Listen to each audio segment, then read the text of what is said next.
প্রায় 80% বাঙালিরা কিন্তু ইলিশ মাছ খেতে ভীষণ পছন্দ করে, আর সেই বাঙালির মধ্যে এক বাঙালি হলাম আমি। কিন্তু আমার কাছে সর্ষে ইলিশ বা ইলিশ ভাপাটা খুব একটা ভালো লাগে না।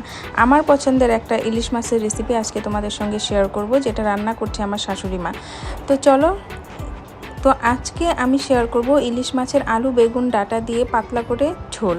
তো দেখতেই পাচ্ছো ইলিশ মাছগুলো মা এখানে নুন হলুদ দিয়ে সুন্দর করে মেখে নিয়েছে, আর ডাঁটা আলু বেগুন কাটা হয়ে গেছে। তো এবার মা কড়াইয়ে তেল দিয়ে দিয়েছে, আর এবার হালকা করে ইলিশ মাছগুলো ভেজে নেবে। ইলিশ মাছগুলো কিন্তু খুব হালকা করে ভাজতে হবে, কড়া করে ভাজা যাবে না, তাহলে কিন্তু মাছটা খুব টাইট হয়ে যায় আর খেতে ভালো লাগে না। তো এইভাবে হালকাভাবে ইলিশ মাছগুলো ভেজে তুলে নিল। তো তারপর কড়াইয়ে যেটুকু তেল আছে সেই তেলে মা বেগুনগুলো ছেড়ে দিল।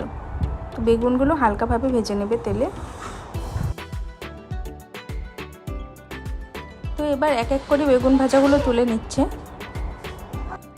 তারপর ঝোলের জন্য পরিমাণ মতো তেল দিয়ে ফোড়নে কাঁচা লঙ্কা আর কালো জিরে দিয়ে দিল। তারপর কেটে রাখা আলুগুলো দিয়ে দিল। আলুগুলো ভাজার জন্য এবার পরিমাণ মতো হলুদ আর নুন দিয়ে দিল। আলুগুলো হালকা ভাজা হওয়ার পর এবার ডাঁটাগুলো দিয়ে দিল। তারপর আরও কয়েকটা কাঁচা লঙ্কা চিড়ে দিয়ে দিল।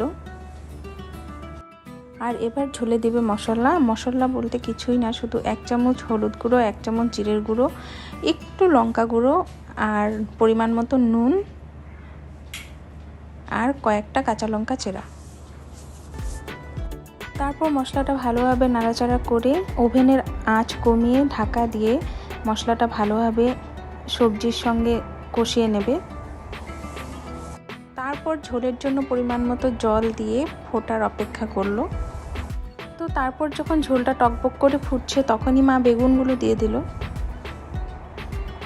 আর বেগুনগুলো দেওয়ার 1 মিনিট পর এবার মাছগুলো ঝোলে দিয়ে দিল। আর মাছগুলো ঝোলে দিয়ে দেওয়ার পর 2-3 মিনিট ভালো করে ঢাকা দিয়ে ফুটিয়ে এবার নামিয়ে নিল। আর রেডি হয়ে গেল আমাদের ইলিশ মাছের আলু বেগুন ডাঁটা দিয়ে পাতলা কাঁচা লঙ্কার ঝোল।